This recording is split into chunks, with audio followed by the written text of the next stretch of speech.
Assalamualaikum warahmatullahi wabarakatuh. Nama saya Al-Bushra binti Zahari, nombor menteri P163058. Hari ini saya ingin berkongsi tentang pengajaran topik kata tugas dalam Bahasa Melayu tahun 1, khususnya melibatkan kata hubung, kata sendi nama dan juga kata arah. Topik ini sangat penting kerana ia membantu pelajar membina ayat yang lebih jelas, gramatis dan juga mudah difahami. Antara objektif pembelajaran utama ialah murid dapat mengenal pasti kata hubung, kata sendi nama dan kata arah dalam ayat mudah dengan betul. Murid juga dapat menggunakan kata tugas tersebut dalam ayat ringkas secara tepat. Selain itu, murid juga dapat membina sekurang-kurangnya 3 ayat menggunakan kata hubung, kata sendi nama dan juga kata arah. Dengan objektif ini, kita berharap pelajar bukan sahaja memahami konsep, tetapi juga mampu mengaplikasikannya dalam komunikasi harian dan juga penulisan karangan. Untuk menyokong pengajaran ini, saya menggunakan beberapa bahan-bahan mengajar seperti berikut, iaitu kad imbas bergambar, contoh meja, kerusi, sekolah dan pasar.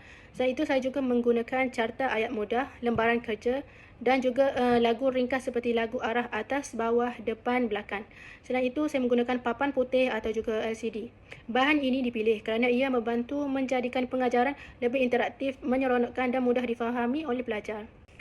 Antara langkah-langkah pengajaran yang saya pilih adalah pelajaran ini dimulakan dengan set induksi selama 5 minit.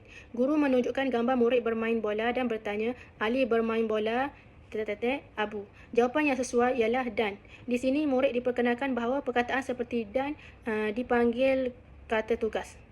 Selepas itu, dalam aktiviti 1, guru menerangkan maksud kata hubung, kata sendi nama dan kata arah dengan contoh ayat. Selepas itu, dalam aktiviti 1, guru menerangkan maksud kata hubung, kata sendi nama dan kata arah dengan contoh ayat.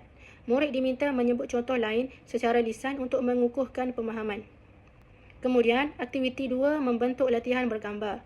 Murid dibahagikan kepada kumpulan kecil dan diminta membina ayat berdasarkan gambar seperti bola di atas meja atau murid berjalan ke sekolah. Guru membimbing murid yang lemah dengan ayat separas siap. Contohnya, Ali pergi sekolah. Jawapan ialah ke. Seterusnya, aktiviti 3 ialah permainan bahasa. Guru menyediakan papan padanan dan murid perlu memadankan ayat dengan kata tugas yang sesuai. Aktiviti ini dijalankan dalam bentuk pertandingan antara kumpulan untuk meningkatkan motivasi dan semangat belajar. Dalam pelajaran ini, beberapa elemen merentas kurikulum turut diterapkan. Dari segi bahasa, iaitu memperkaya kosakata dan juga struktur ayat. Nilai murni menekankan kepentingan komunikasi yang jelas dan juga sopan. Kreativiti dan inovasi, aktiviti membina cerita pendek menggunakan kata tugas. TMK, latihan interaktif menggunakan aplikasi kuis ataupun Padlet. Keusahawanan, simulasi iklan atau poster dengan penggunaan kata tugas yang tepat. Akhir sekali, kelestarian alam sekitar. Contoh ayat berkaitan penjagaan alam menggunakan kata hubung atau kata sendi. Sebagai penutup, guru merumuskan semula fungsi kata hubung, kata sendi nama dan kata arah. Murid diberi peluang menyebut contoh ayat masing-masing.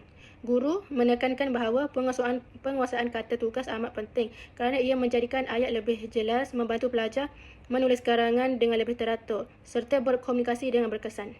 Secara kesimpulannya, penggunaan kata tugas yang betul bukan sahaja memudahkan pemahaman, tetapi juga membantu kita menyampaikan idea dengan tepat. Dengan penguasaan kata tugas, mutu bahasa Melayu dapat dipelihara dan komunikasi menjadi lebih lancar. Sekian, terima kasih.